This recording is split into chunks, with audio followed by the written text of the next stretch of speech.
Sriram guys, welcome to our channel. ఈ రోజు అయితే నేను అయోధ్యలో ఉన్నాను. నిన్న ప్రయాగ్ దర్శనం తర్వాత అయోధ్యకి అయితే నైట్ వచ్చాను. ప్రయాగ్ నుంచి అయోధ్యకి డిస్టెన్స్ 160 కిలోమీటర్స్. అయితే ఈరోజు అయోధ్యలో అయితే నేను ఫస్ట్ సరయూ నది తీరానికి అయితే వెళ్తున్నాను. దానికోసం ఒక ఆటోనైతే తీసుకోవాలి. దానికి ఆటోనైతే తీసుకొని లోకల్ టెంపుల్స్కి అయితే వెళ్ళాలి. వెళ్ళి ఫస్ట్ సరయూ నది తీరానికి వెళ్ళి తర్వాత గుళ్ళకి వెళ్ళి అప్పుడు రామ్ మందిర్కి అయితే మనం వెళ్ళబోతున్నాం. గైస్, మనం ఇప్పుడైతే అయోధ్యలోని సరయూ నదికి అయితే వచ్చాము. దాని ఫ్లో అయితే చాలా వేగంగా అవుతుంది. మనం క్లియర్గా చూడొచ్చు. అక్కడ చాలా బాగుంది. నీళ్ళు కూడా ఎక్కువ ఉన్నాయి.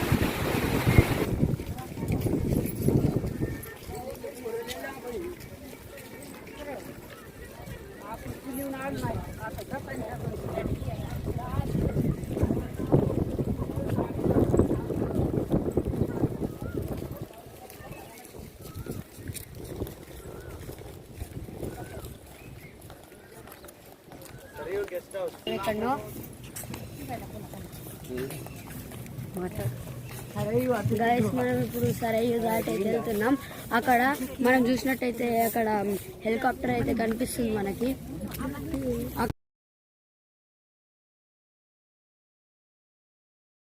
అక్కడ మనం చూసినట్టయితే రామాయణంకి సంబంధించిన అన్ని పిక్చర్స్ అయితే మనకు కనిపిస్తున్నాయి. ఇక్కడ మనకి 2 హెలిప్యాడ్స్ అయితే ఉన్నాయి. దాంట్లో ఒక హెలిప్యాడ్ లో ఒక చాపర్ అయితే ఉంది.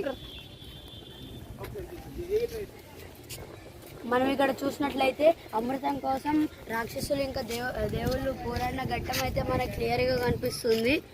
అక్కడ చూడొచ్చు.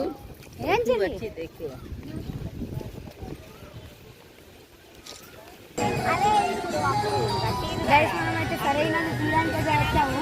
ఇక్కడ చూసినట్లయితే సేమ్ జాతర లాగానే ఉంది. మొత్తం చాలా మంది అయితే కనిపిస్తున్నారు మనకి.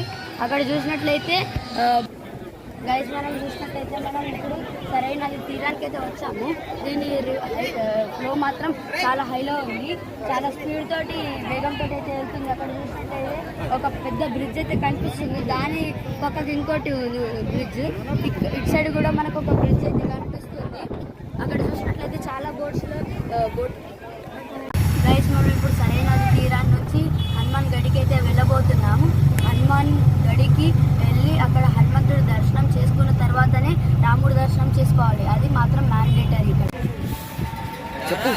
గైస్, మనం అయితే వచ్చింది హనుమాన్ గడి. ఇక్కడే రాముడి పట్టాభిషేకం అయితే జరిగింది. అక్కడ మనం క్లియర్గా చూడవచ్చు. గైస్, మనం అయితే లోపలికి అయితే వచ్చాము. ఇక్కడ చూసినట్లయితే ఇది సీతమ్మ వారి వంటశాల అంట. అక్కడ చూడొచ్చు, క్లియర్గా అనిపిస్తుంది. చాలా పెద్ద అయితే ఉంది. ఆ సామాన్ కూడా చూడొచ్చు. లోపలికి వచ్చాము. ఇక్కడ రాముడి అక్కడ క్లియర్గా